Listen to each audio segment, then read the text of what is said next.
This podcast is part of the Batman Universe Podcast Network, hosted by the BatmanUniverse.net. Check out everything related to Batman and the entire Bat family at the BatmanUniverse.net, including news and original content related to comics, movies, television, merchandise, video games, and more. Also, check out some of the other unique podcasts that TBU has to offer. Consider supporting this podcast by becoming a patron on Patreon. Even $1 can go a long way in supporting this content that you enjoy. Look for a link over at the BatmanUniverse.net to offer your support now. And now, on with the show. In 2008, a podcast was created with one goal: to bring Bat fans around the world news related to movies, comics, video games, television, merchandise, and so much more. And now, the Batman Universe Podcast has returned. Hello everyone and welcome to the latest episode of the TV Podcast. I'm Dustin and joining me today is BJ, and today we have a very specific topic. There's a movie that came out at this point, over a month ago, and we have had it on our radar as something that we want to cover. We did have a review. BJ did write up a review for the film the week that it came out, but we wanted to talk about it here on the podcast because, I mean, when there is an animated film that involves the Batman universe, we do want to talk about it. But there's obviously some other stuff that we were covering the last couple of weeks, so this is our first opportunity to cover it. So that movie is Batman and Superman Battle of the Super Sons, which I would say introduces Superboy Jonathan Kent to the animated universe, but I don't think that's true. I think he's popped up some other point. I can't be for sure because that wouldn't be a Batman film, but the character is fairly new in comics, so the fact that it makes it into animated, that's great. As I was watching the film initially, I felt like I was reading a story that I've seen before, and I can't remember, I don't know which one, and I don't read a lot of Superman stuff, but the story that it reminded me of was, I think there was a DC Kids graphic novel that came out that someone on the website reviewed, and it followed like the same kind of things where Jonathan Kent is, he doesn't have powers yet. He doesn't know his dad's Superman. And then he gets introduced to that. And then he gets introduced to Batman and subsequently Robin. And I swear, or maybe I'm thinking of the Super Sons mini-series or the original Super Sons comic series by Peter Tomasi. But something about it just seemed like I was watching something that was extremely similar to something I've already seen in the past. I'm not sure if you got that feeling or if you've read some of the Super Sons stuff, but obviously you reviewed it for the site. What was your initial thoughts on it? Yeah, I was a fan of the movie. I have read some of the Super Sons stuff in the past. I will admit that I'm not the biggest Damian Wayne and John Kent fan. Like, I'm out there. I grew up in the 90s, obviously, and my Robin and my Superboy are Tim Drake and the Connor Kent version. So, like, those are two of my, like, top 10 favorite DC characters. So I was kind of like, I don't want to say like bitter towards those characters, as it kind of feels like Tim and Connor kind of got skipped over. So now, like, they should be the ones, in my mind, I'm like, they should be the ones leading, having their own little movie. But they have grown on me, Damian and John, in the recent past. I know that he's an adult and he's Superman. I know that's a lot of controversy out there, aging him up like that. But yeah, I was a fan of the movie. It's pretty kind of like a basic, like you said, it's a basic story. It is a familiar story. I'm sure we'll get into like the villain and everything about that. But I do agree with you there where it is reminiscent of something. Yeah, like I said, I can't put my finger on exactly what it is, but the incorporation of, like you just hinted at, the villain, which is Starro, that's obviously been seen a lot recently, more specifically with the Suicide Squad film last year. Starro was essentially the big bad. And I I feel like Starro, I'm sure Starro's been used in other versions of animation and things like that. I know that for a fact, but I feel like at this point, I don't need to see any more Starro for a little while. Yeah, it is every Starro story is kind of the same, where it's going to attach itself to a hero and make them bad, and then the heroes have to fight each other. It is kind of a gimmick with this kid sidekick heroes, where I remember like back in the day, like the original Titans, like their mentors, the Justice League, were taken over by something, not a Starro, but something else, and they had to fight their, like, Robin and Kid Flash and Wonder Girl. They all had to fight their mentor. So that is kind of a classic story when you are telling almost like a coming of age of the kid heroes fighting their mind control mentors. Yeah, and that is something that we see a bunch, but I think that one of the things that makes this movie uniquely different than some of the other appearances of Starro or appearances of Damian Wayne is the animation style. And I will say it is extremely jarring initially. Coming into this from all the other previous films, this is the first CGI DC animated film that they've released, or full CGI, I should say, because I know there's elements of other films that are partial, that have elements of CG, but this, it was a little different. I think the initial intro where Superman is in the rocket ship being blasted off to Earth, it really wasn't as big of a deal. They do that real quick cut scene of like all the scenes of Superman growing up, Superman becoming a man, Superman getting married, then John growing up, and that was fine too. But then as soon as you dive into the first scene with John Kent talking with his mom, Lois Lane, about the report that he has to do, it becomes very apparent that this is an extremely different version of the characters that we've seen.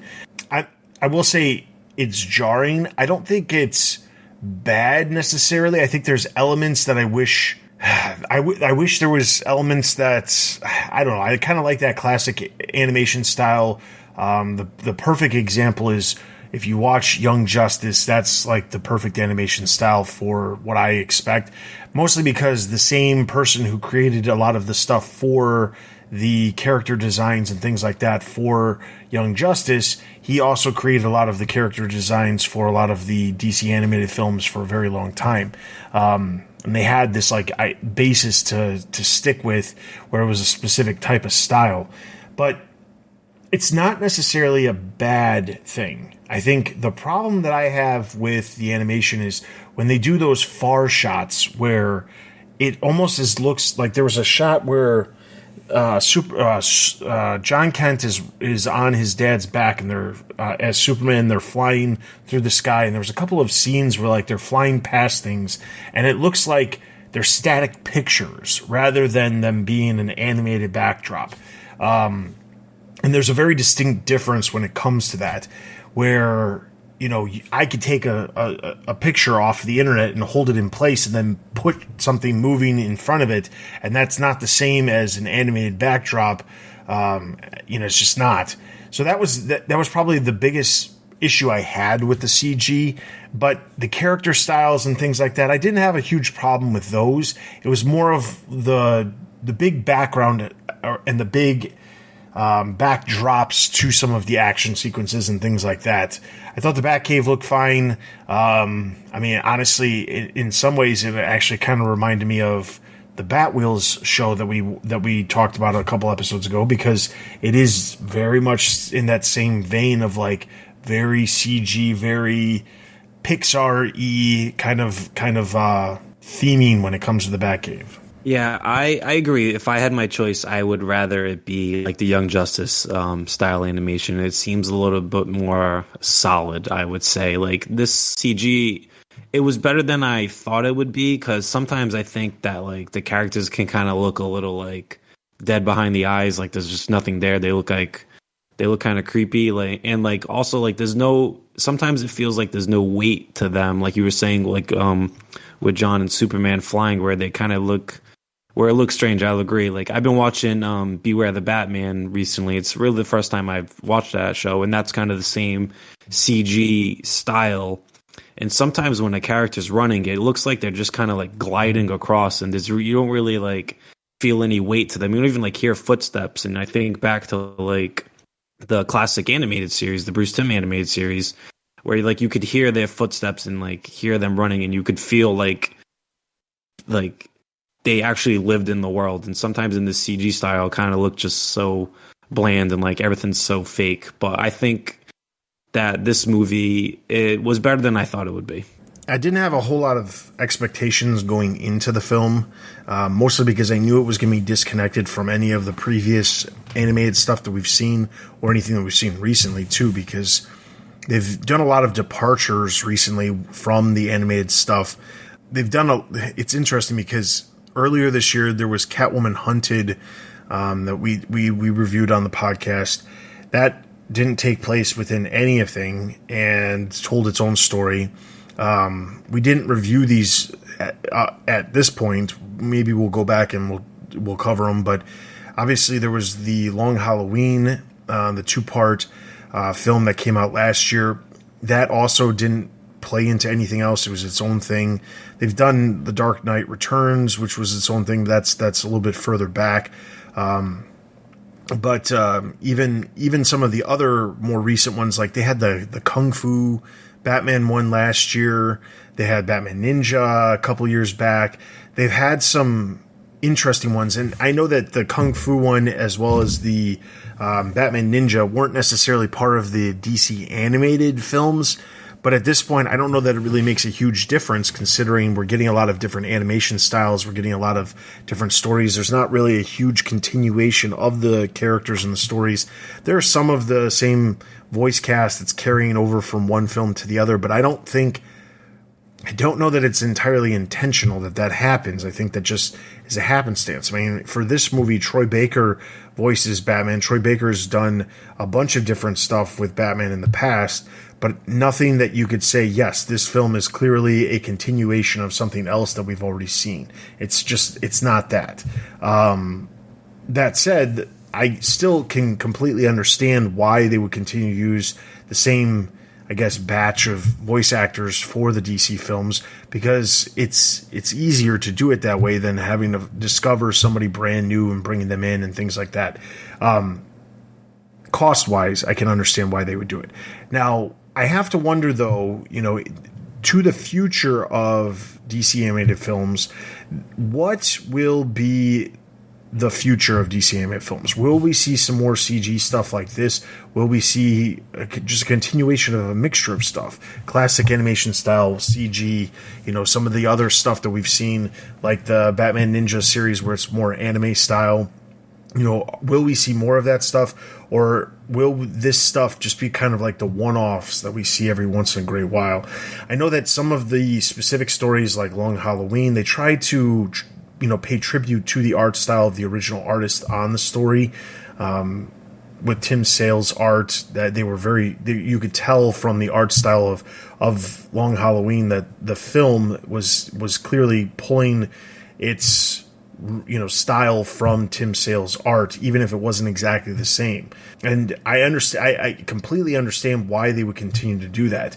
I have to wonder, though, what does the future mean for this stuff? Because if you're going to continue to have these films that aren't necessarily connected, that stand on their own, that's fine. There's nothing wrong with that. But I wonder if there's, down the line, once we get through a bunch of the really popular comic stories and adapt those into animated films, will we get back to, a continuation of a lot of different films that carry on? I know the next film is a Legion of Superheroes film. I've seen the trailer for it. I know it's coming out just after, I think it's February when it's coming out. It doesn't have anything to do with Batman, so we probably won't be reviewing it on the podcast. But I wonder what the future will hold. Yeah, I remember when they first started coming out with these direct to video movies, and they were all one-offs basically, and they all were adapted from stories. Like I think back to the Batman Superman Public Enemies. They adapted that story and adapted as close as they could to the art style of that story, which was really cool. Same thing with The Dark Knight Returns. They adapted as best they could to the Frank Miller style. And then at some point, they started to, after the Flashpoint movie, then they kind of built their own kind of connected universe where it was one specific art style. And I think I kind of preferred it when they would just adapt stories and not really have them connected to anything. That early batch of movies, the New Frontier movie I really like, where they just adapt that story with the art style. Under the Red Hood, that's up there with a lot of people's favorite animated Batman movies. So I think personally, I would kind of like it if they would just adapt one story and maybe adapt as best they could to the art style. I know that, so the films that are coming up, I mentioned Legion of Superheroes. That's coming out February 7th. And that is following, as obviously it implies, the Legion of Superheroes. Another film, there's two other films that are supposed to be coming out next year. There's no word on which one's going to come when, but Justice League War World, which nobody knows really anything about. It was just the title of the film that was released. And then the other one is Batman the Doom That Came to Gotham, which is an adaptation of a comic that's previously released, which sets Batman in a very specific time period. So you can tell that one's clearly going to be a standalone. Looking online, there's a list of all of the, I guess, animated films that have released. And obviously the DC animated movie universe has its own thing, and then there's the standalone films, and then there's the continuation of the DC animated universe with certain things. But what's really interesting is that they're calling a lot of the newer films, like films that came out since 2020, part of a new universe called the Tomorrowverse. That would include Superman, Man of Tomorrow, Justice Society World War II, Batman The Long Halloween Part 1 and 2 are included in that, as well as the Green Lantern Beware My Power that came out earlier this year. Those are all part of this Tomorrowverse, and I have to say I think it's weird because I don't know that the Batman in Long Halloween is intended to be in the same universe as, the Superman from Man of Tomorrow. I don't know that that's the case.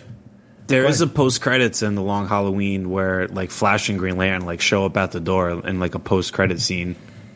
So yeah, it is connected. And I think in that trailer for the Legion of Superhero one, Batman's in it for a split second talking to Superman.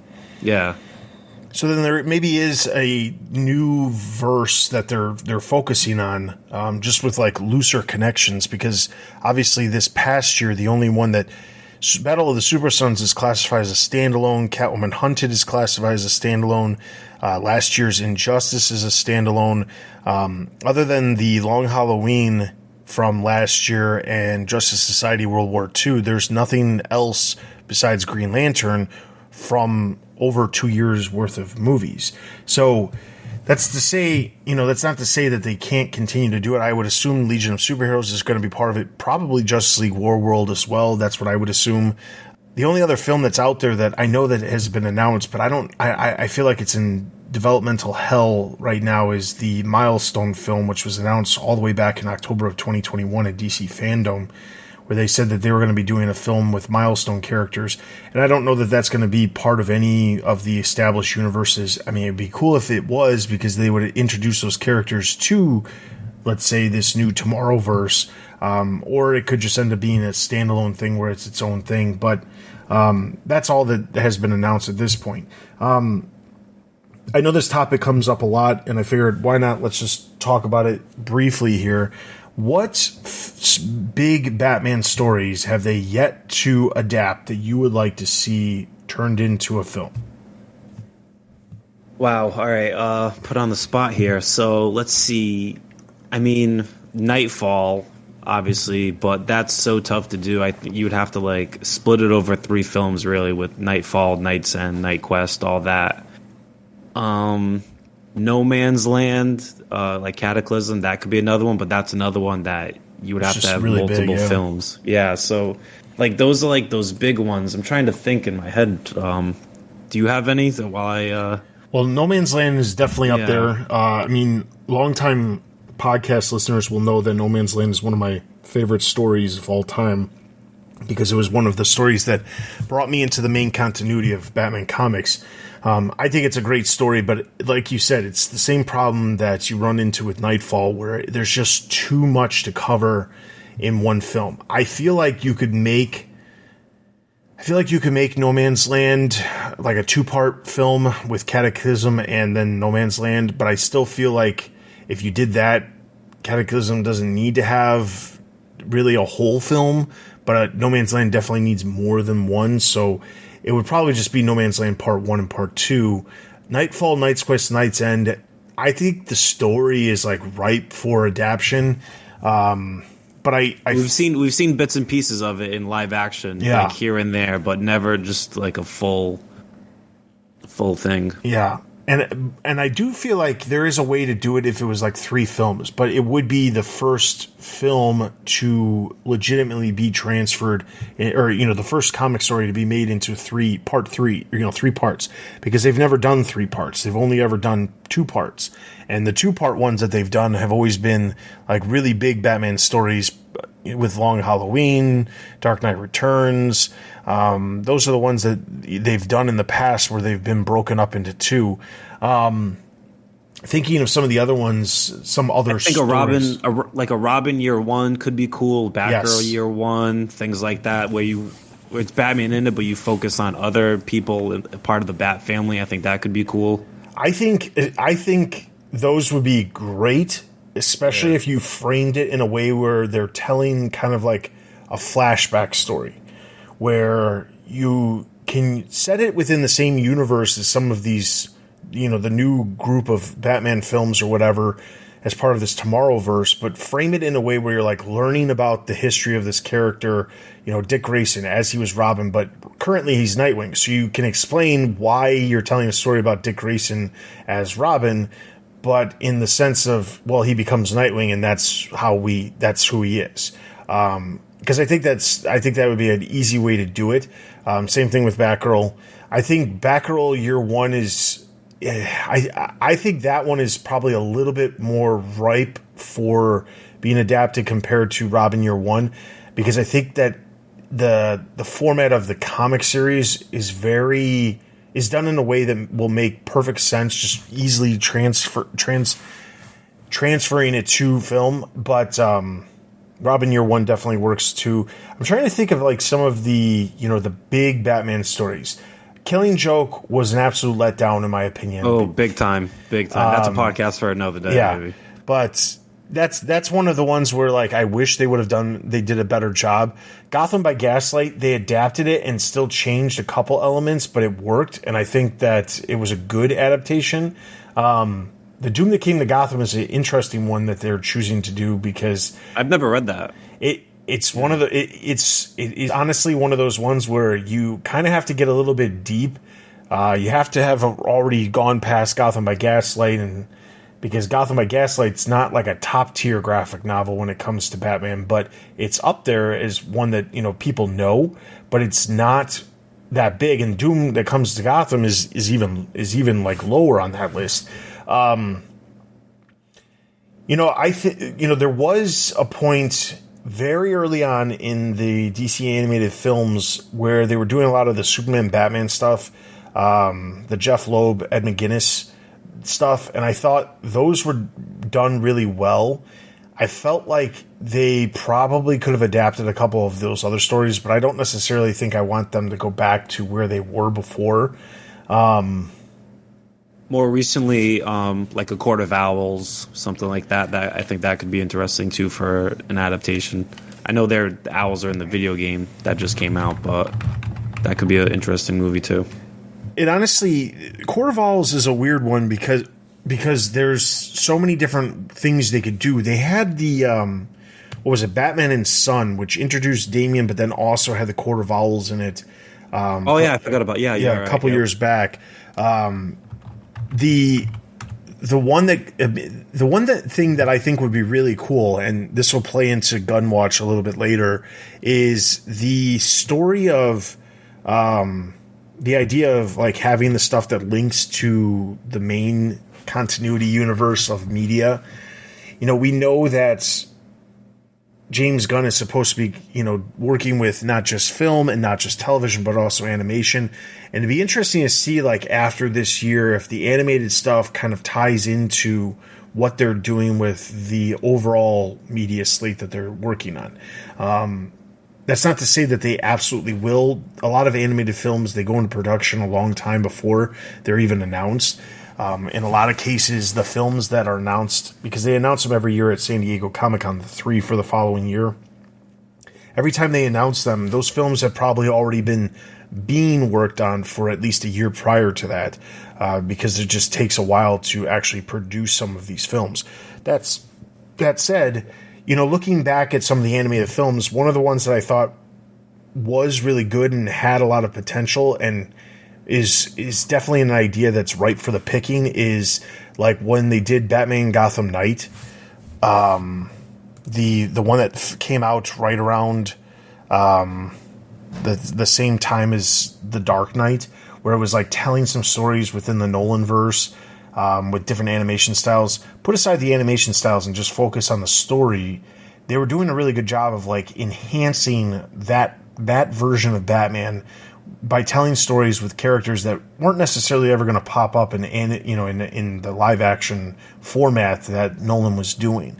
I thought that's a cool idea, and I would really like to see that play into, the idea of something down the line. Not necessarily with the Batman, but like if we get to the point where we can have the other characters pop up, I think it would be cool to use animation in a way to showcase other elements of these characters that you can't necessarily do in a live action film or a major theatrical film. I think that like if you were to adapt Robin Year One to tell the story of how Dick Grayson becomes Robin, you could do that without having to tell it in live action and then still incorporate it into the universe that they're trying to do. I'm using it as an example, but not something that I necessarily think would work perfectly. But I think the idea of like connecting stuff to the films or even some of the TV shows and things like that, there has to be a way to do it, and there has to be they have to do it the right way in order to make it work. But if they were able to pull it off, it could be really good. Yeah, I'm sure we'll get into that because I know as part of the Gunn Watch, and I agree that it is a way to tell stories that wouldn't make it into live action. Like bringing up Gotham Knight is a great point where that's set in the Nolanverse, but it's not really referenced in the live action movies, but you can make your own headcanon where, this happened, Batman fought Deadshot and Killer Croc in the sewers. But maybe with connecting these animated movies to the live action, they will be references from animated, like almost a way. And it could be a way where to almost reintroduce the new, like the Cavill Superman almost, where you tell an animated movie story where it's kind of just, it's not like end of the world epic stuff, but it's him just kind of almost like Gotham Knight, where it's like 10-minute stories here or there, almost like broken up into chapters to reintroduce that version of Superman while leading into his big live action movie. Yeah, and one of the other ones I just want to throw out there that we've seen, obviously we just had The Long Halloween, and Dark Victory would be a good follow-up to that. Oh, definitely. Absolutely. Because that one is just as good. It's up there, definitely within the top 10 list of, graphic novels. The only other one that I just glanced over, which could be a very interesting one, is the Lee Bermejo, Brian Azzarello graphic novel Joker. You could do that. I don't know that they would do it just because there's already a Joker live action film, but it is very much focusing on Joker and not Batman. And it tells an interesting story that is very Elseworlds-ish, where it's not necessarily a completely different universe, but is definitely a different take on the Joker.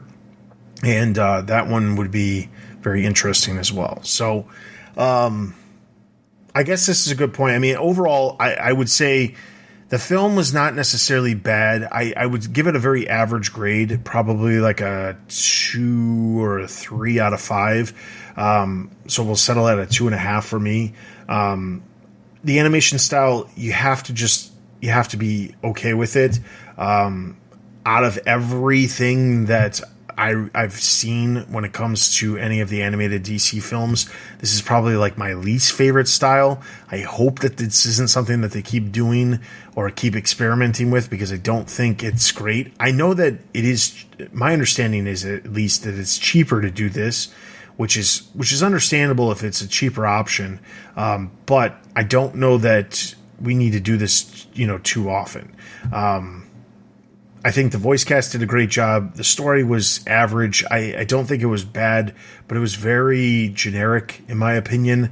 I think it does a good job of like introducing the characters and not having any knowledge whatsoever about any of these characters, because I watched it with all 3 of my kids, and my youngest, he knows who Robin is, he knows who Batman is, but he doesn't know Superman that well. He doesn't know he knows who Superman is, but he doesn't know a lot of his powers and things like that.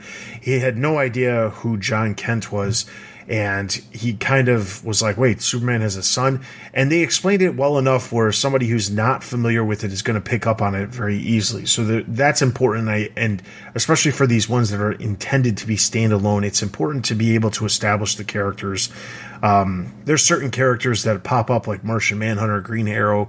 They're not as popular or as well known, but I think they're well enough known where people who don't know necessarily who they are going to be able to figure it out pretty easily.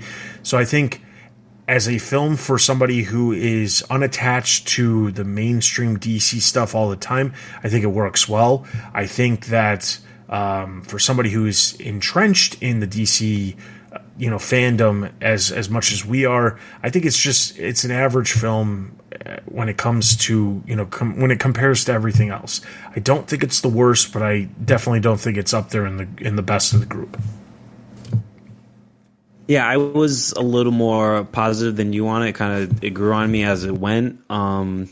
I agree with the voice cast. I think whoever played Damien hit all the smug notes that Damien hits and makes him really smarmy and unlikable. I don't know why John likes this kid so much, but yeah, I think I would like if they were to continue this animation style. I think I would only like it if it's for a Super Son story. I don't think I would like it if they were telling that Justice League War World story and it was this type of animation style. I think this style lends itself more kid-friendly, so to speak, and it works best with a Super Sons Damian and John story. All right, so with that, we're going to jump into our Gunn Watch. There's a bunch of different stuff. As you know, last week we didn't have an episode because of Thanksgiving here in the United States. So there's a couple of different things that popped up over the past 2 weeks. The very first one of note was a tweet that James Gunn sent that said, "Happy 50th anniversary to my favorite Old West, eventually taxidermied outlaw, Jonah Hex." Now, I'm not implying in any way, shape, or form that Jonah Hex is getting a film or anything. It's just interesting that James Gunn, and the reason I included this was because James Gunn is already so entrenched in the DC world that he somehow knew exactly when the 50th anniversary of a character was. Now, that's not to say that somebody couldn't have mentioned it and then he just picked up on it and then made it into something else. But I appreciate the fact that even a character like Jonah Hex, which, yes, he has had an animated film, or an animated short, that is, and he has had a live-action film, neither of which I don't think were amazingly well. And I think the character, by standards of comics, is probably C or D list at best. I don't see it being very much higher than that, just because he's not, a mainstay, but people definitely know who he is because of those past film projects. So it's interesting that he was able to, he brought attention to this character because it was one of the few that he has brought attention to recently. Yeah, I think we're gonna need some type of stinger or something, some music whenever we get to the Gunn Watch, because James Gunn is bringing something new every week to the podcast and keeping us on our toes. Lobo one week, Mr. Terrific the next. Now he's going real deep with Jonah Hex. Like I didn't really see that tweet. So yeah, who knows what he's thinking, if he's just kind of throwing it out there, kind of trolling people in a way, or if they are planning something with Jonah Hex, maybe an animated movie probably. I never saw the live action movie, and everything I've heard about it, it's not one I'm going to rush out to go check out. But yeah, who knows what's going on with Jonah Hex. And you're right that James Gunn he is fully deep into these characters. He must know every character in the DC universe pretty much. Yeah. And we know that he has an extensive knowledge of the DC universe because he pulled so many different characters that I think a lot of people would have never assumed he would even have thought of when he did Suicide Squad. So he definitely was researching into it. And I don't know how much he knew about the DC universe prior to his work on the Suicide Squad. That said, I mean, Polka Dot Man by far is probably the one character. If you were to ask me 10 years ago what character will never ever pop up in any live action film, I probably would have said Polka Dot Man, because it's just a character that you would never ever assume would end up in a show, or not a show, a film. Like, it was either him like or that. Condiment King, really. Yeah, exactly. So that was, yeah. And just wait, because I bet Condiment King is eventually going to show up too some point. Peacemaker season 2, probably. Yeah. All right, so the next one we've got is that there was a report over at The Wrap. Now, and I am saying, like, this is called Gunn Watch, and it's mostly about stuff having to do with James Gunn and stuff that he posts. But some of this stuff we are going to be pulling from the DC Universe as a whole, the news related to the DC films and television and things like that, that is of note. So there was a report, as we know, back when Black Adam released last month, there was a point in the film itself, Henry Cavill reappears as Superman, and then afterwards, cemented his return as Superman, announcing that he was in fact coming back to the DC Universe. He's looking forward to what's going to happen and all of that. I would say at that moment, he probably knew that James Gunn and Peter Safran were coming in, because while the cameo and all of that would have happened, I don't know necessarily that he would have been making that, that announcement that he's coming back without knowing the hierarchy of what's happening within DC. And that said, there was he said he was very excited about what was coming for Superman. Now, the report from The Wrap is basically saying that there's actually some setbacks for his return, and they include the fact that while it was previously reported that there was a writer and director, they were hunting for a writer and a director for a Superman film for Cavill's return, they do not have anybody. There is nobody attached to those projects, and there's no immediate plans for a Superman film. That's not to say that there is not going to be one and that Cavill's not going to be Superman again, but it's more of a, hey, maybe pump the brakes, because I think there's a little bit too much excitement about, him popping up in Black Adam last month. What does that mean for the future? There's been rumors of him popping back, or him having a appearance in The Flash next year when that film releases, but there's no word on whether or not what will happen beyond that. And I think a lot of that has to do with the fact that, well, James Gunn and Peter Safran just took over, and they're kind of trying to map things out as they go. And as they go, they're trying to set things up so that there's an expectation of what will happen in these coming years. And while I'm sure that there probably is a Superman film, there's just no immediate, hey, we've got this writer attached to it, this director attached to it. There's probably nothing set in stone at the moment for the time being. Yeah, I kind of took that report with a grain of salt, because I don't think I expected, like, all of a sudden they're going to start production on a Superman movie, next month. But it is all setting up that Cavill something's going to happen soon. Like, we know he left The Witcher, his show on Netflix. He put out the post that he's back as Superman. So yeah, I think the latest we would expect any type of Superman movie to actually come out was what, 2025, 2026, like 3 or 4 years from now. Would you agree with that? Yeah. I can't see it any earlier than 2025 at the absolute earliest. Yeah, if they're gonna do it right, if they're gonna rush it out, then yeah, it'll be 2024. But I think they're gonna want to take their time, get it right, get the right people in place. So I kind of took that report as like it was kind of misleading, almost saying like, hey, maybe he's not back. But I think he's gonna, next time we see Superman on the big screen, I think it'll be Henry Cavill, and a solo Superman. I should say.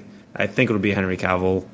I hope it is, but we'll find out, obviously. And so, yeah, I expect that. I didn't really take that report all that serious, but that was just me.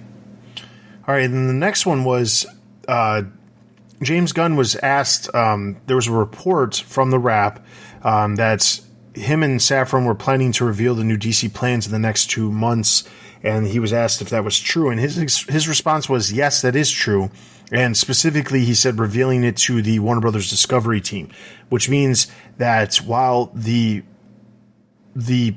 will have a plan put together in the next couple of months, there was also a follow-up that he was asked whether or not we could expect to hear any sort of plans before, or, by the time Comic-Con runs around next July, and he said there's a very good chance you're going to hear stuff before Comic-Con, which I would expect as well, because he really does need to get him and Safran, they both have to get moving. They do not have an enormous amount of time. That's not to say that they're going to rush things. I don't think it's necessary to rush things. I think there are certain aspects that they could do that could create content, meaningful content in a quick manner, which the immediate thing that comes to mind is the television series. If they do stuff with HBO Max, their television can be produced very much quicker than a live action theatrical film. And that's to say, it's not entirely impossible for them to still get a live action film put together very quickly, but it's not as easy as television is. Television just typically is easier, even if it is many more hours of content compared to a live action film. But the point is, he's putting together a plan and he's presenting it to the higher ups at Warner Brothers Discovery here in the next 2 months. This was posted on November 18th. So we're already like a couple weeks in. So like within the next 6 weeks, he's going to be laying out the plans for the immediate future to Warner Brothers Discovery, where I would assume, based off of the fact that he has this, oversight over everything that's going on, it's just basically putting them on notice. This is what we're doing. And it should be very interesting to see what happens. I'm wondering if we can expect to see more. This is less necessarily about James Gunn and more of a, I hope that in the near future we start to see more upfront publicity with the connection of fans at events and things like that. I know Marvel typically will try to always have a presence at the different major conventions. DC tends to try to have a presence in some way, but I feel like when it comes to the media stuff, DC doesn't always do a great job. The animated films, they always do great. Animated shows, they typically do really well. But when it comes to the live action stuff, it feels like sometimes you can go like ages without hearing anything. There's a movie coming out. That there's stuff coming. Perfect example is last year at Comic-Con, they had a very brief thing for Shazam, and they had a huge thing for Black Adam because those were the next two films. But in the meantime, at that exact moment, Aquaman and Flash were intended to come out prior to the next Comic-Con. And if you're only going to show up at Comic-Con, you're not going to show up anywhere else to do any other publicity, it doesn't make a lot of sense for you to not promote those films, at least to some degree. You don't necessarily have to have a trailer, but why not have, like Marvel's rolled out huge slates at Comic-Con. Like, here's what we're doing for the next 4 years, or they'll reveal cast of characters that are coming out and things like that. And I hope that that is something that we start to see more frequently with DC. I don't want them to necessarily copy the Marvel playbook, but I do want them to put more focus on like making the buzz moments that Marvel does so well, because that is important for DC to succeed, is to get people outside the fandom to be talking about what's happening. Yeah, they need bring back the fandom. I think that's kind of what you're saying right there. Fandom, I thought it was a hit, but I don't know why. And then they stopped doing it, and then Comic-Con was kind of a dud for them. Like you said, only Shazam and Black Adam. At this point, I'll take like some type of sizzle reel from Aquaman or The Flash. Like, I assume that the majority of those movies have to be finished, correct? Yeah. So, yeah, they just have to do like the finishing CGI touches. So I'm sure they have something, like even Matt Reeves kind of, like that first trailer for the Batman, like he barely had half the movie filmed, and that was a great first trailer. It was, yeah. So I think these guys can figure it out. And I think they also have kind of a dead time to these next couple months, because their next Marvel thing is Ant-Man in February. So they kind of have a chance to kind of steal the buzz, like you said, like in around December and January, maybe get people just excited about what they have coming in the near future. Yeah. All right, so the next one that we've got is James Gunn was asked, are you and your partner planning to give more DC character TV shows that will add to the story for the DCEU, meaning the overall DC universe? And he specifically responded, yes, most definitely. The DCU will be connected across film and TV and animation. So that's what we were talking about earlier when we mentioned, the other projects that they've got coming, animated projects. Could we see more tie-ins to what's happening? And like I said, I feel like there is a way to do it. To a degree, Marvel tried to. I don't necessarily think that they were intentionally trying to connect them to the Marvel universe, but there was a slew of Marvel projects that were done in animation that were exclusive. I think they were meant for FX originally, and then they got shifted over to Hulu. If I remember correctly, there was 4 different projects. I know MODOK was one. There was Monkey Assassin, or I don't remember what the name of it. Some of them got canceled before they ended up making it out. MODOK, if I remember correctly, got 2 seasons. I've never seen any of this stuff other than the trailers initially, but I know that it was tried. That said, I think that like there's certain things that could work well, but I also don't want to see the stuff that they're putting together at the cost of things that have already been announced or already doing well. So, for example, the Harley Quinn animated series. While I have yet to watch one single episode, I know the show is very popular and has a very big following to the point where it's had multiple seasons. I don't think that show needs to go away because it's not necessarily directly connected to what's going on with the live action Margot Robbie Harley Quinn. I don't want to see Cape Crusader get axed because it doesn't play into what's going on with Matt Reeves as the Batman. I think that there is a line of how to incorporate other aspects of these characters and then still be able to do other things. I think animation, the best thing that I could see for animation when it comes to expanding the DC universe is trying to focus on some of the characters that aren't as popular, aren't as big, who could never actually hold a live action film. I think that there's the potential of having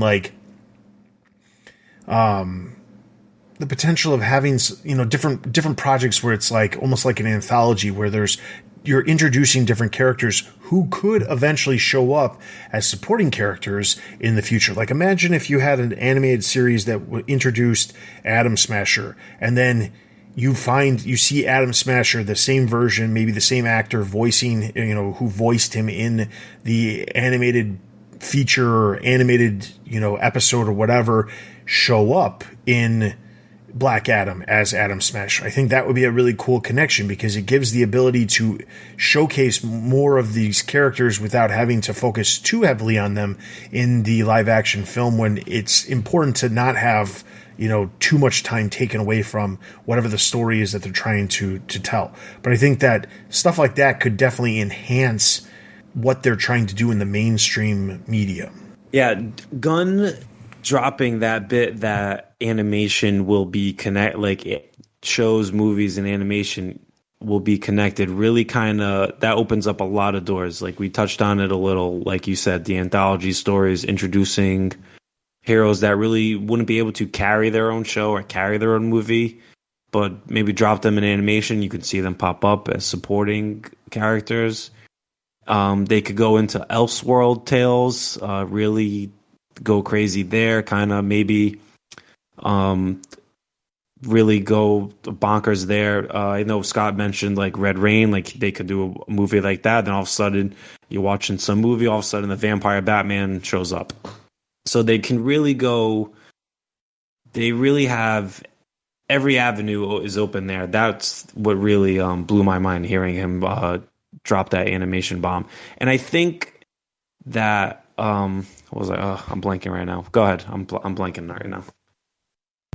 Well, to kind of piggyback off that, there were some questions that were raised about the animation stuff, and he specifically said that some of the animated films will fit into the DCU canon, and that there will be some animated and live action projects that exist outside of the main DC universe with 2D and 3D animation planned.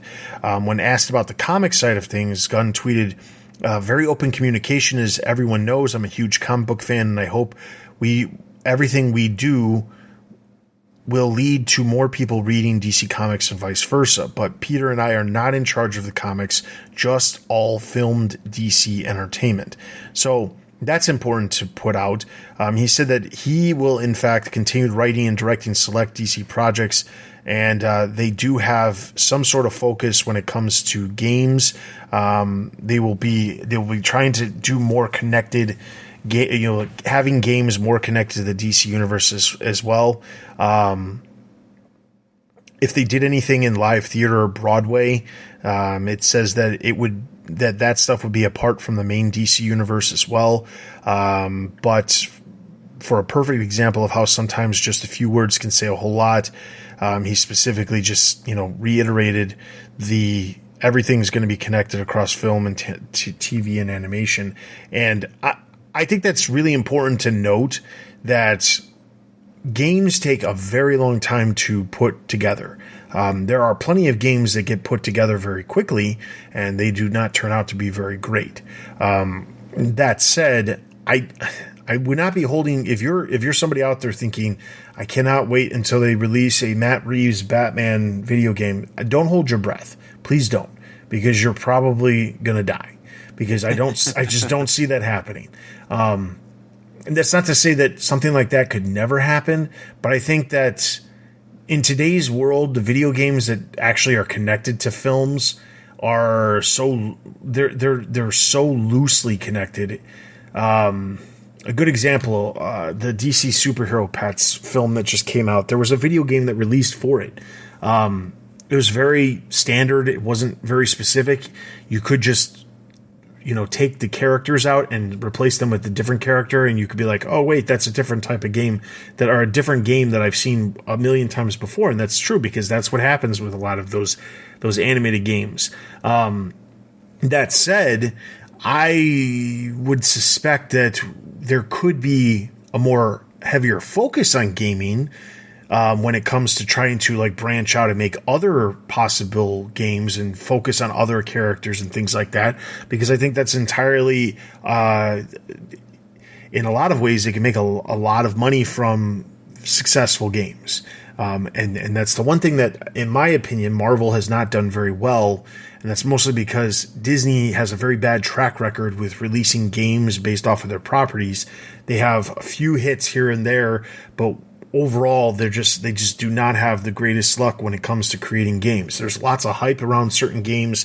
Marvel has released a lot of games in the recent past, but none of them have ever turned out to be extremely well done.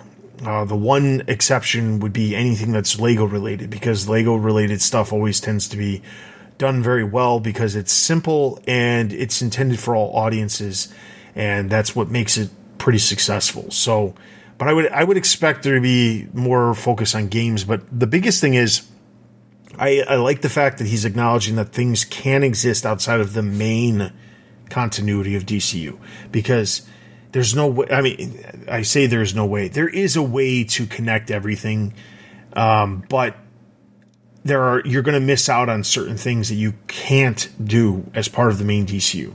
I think right now there's a little bit of fatigue from Marvel fans about how they had, such a great run with so many great films, and now a lot of the heroes, or more specifically the actors who are playing the heroes, are being replaced by other versions of those characters, and those aren't necessarily the characters that you grew to love. It's not characters that you're rooting for. I mean, you may eventually do that, but I don't think that you have. There's a shift change, and instead of like going the route of like James Bond, where you can recast the characters and continue to tell the stories using those same characters, which let's be very frank here, Batman has done that so many times. It's almost as much as James Bond is, as actors has played James Bond, as there has been, actors who played Batman. But having one actor associated with one role, and then that actor, unfortunately, is getting paid so much money that they can no longer keep that actor, it presents a problem. And I think that presents a problem story-wise, because there's a lot more stories you could tell. I'm using the example of, in my head, I'm using the example of Robert Downey Jr. because he's probably the best known actor. He was making a boatload of money towards the end of his run in the Marvel films, and it got too expensive for them to keep him because of how much money he was making. And I'm not saying they purposely did this because of how much money he was making, but the character's killed off. He's not popping back up in any other films, and now they're going to go different routes with different versions of that character, either with War Machine and focusing on him, or they're going to be focusing on the new character Ironheart. They're going to be focusing on these other versions of Iron Man, and I think that there's a little bit of fatigue when it comes to that right now with Marvel, and I think that the smart thing to do would be, if you have to recast it, you just recast the character, because there's so many stories. Like, don't get me wrong, I understand that there's a lot more than just Batman in the universe, but I don't want to be in a situation where Batman stories get told for 10 years. He pops up in, like, let's say 8 different films, and then suddenly we're in a situation where, like, let's just kill Bruce Wayne off, and we're going to tell stories without Bruce Wayne, because there's too many stories to tell with Bruce Wayne to just get rid of Bruce Wayne. Do you think that Gunn saying that all animation, film, and TV will be connected? Do you think, what does your gut say about Cape Crusader? Do you think it's kind of the nail in the coffin for Cape Crusader? No, and the only reason I say no is because I feel like that could be one of those few projects that could take place outside of continuity, number one. Number two, I feel like they've probably put too much money into production of that show to just cancel it. They're going to just get rid of it. Feels like they would have already done it. Just because, of everything that happened with the Batgirl series, I don't know that it would have made. And just think about some of the other stuff that they announced that they were getting rid of. The Scoob animated film, the holiday animated film. That film was literally completely completed, and they just decided to scrap it completely to be able to write off, all of the money that they put into it. Cape Crusader, I'm not saying would have been as expensive as the Batgirl film, but I definitely feel like it would be up there, like compared to a Scoob, straight to streaming animated film. I feel like it would probably be in the same neighborhood as something like that. Maybe more, but I don't. It's hard to say, because I know animated films typically, it's like, even on the low end, you're looking at like $30 to $40 million, and there are certain animated shows that could cost upwards of like $1 million an episode, and if you've got even a 13 episode series, I mean, you're talking about $13 million, and there's a lot more talent associated with this project than there was necessarily associated with a different project, with the Scoob animated stuff. So I'm not saying it's a nail in the coffin. I think that is one of the few exceptions. just like I think the Harley Quinn animated series is one of those exceptions where it can still continue on and not necessarily fall in line.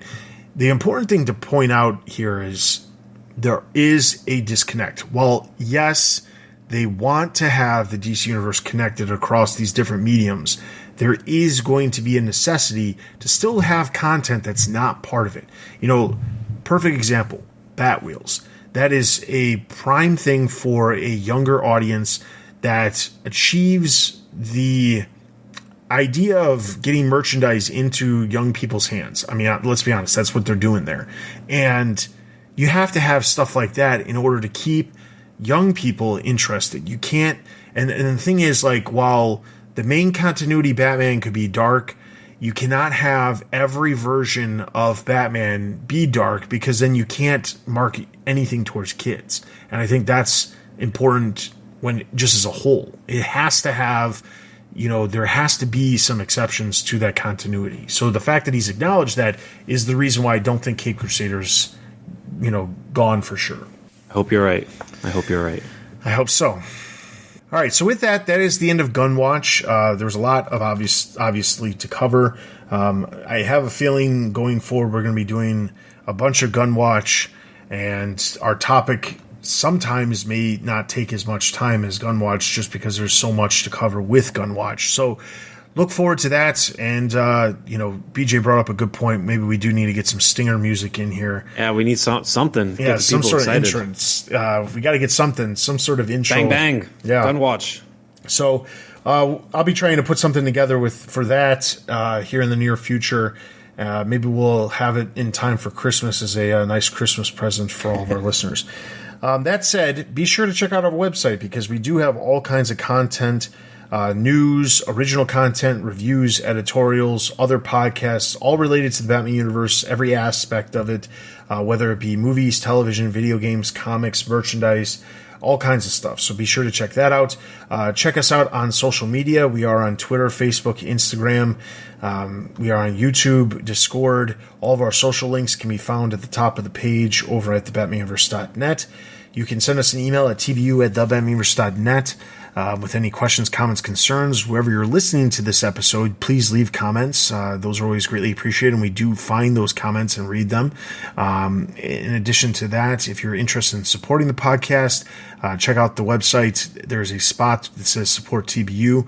Gives you all kinds of different ways, including using our affiliate links while you're doing your holiday shopping, because it costs nothing additional to you, and it helps us out and helps us be able to use the funds that we make from those affiliate links to produce these episodes and maintain the website and all of that stuff. So we greatly appreciate your continued support of the show.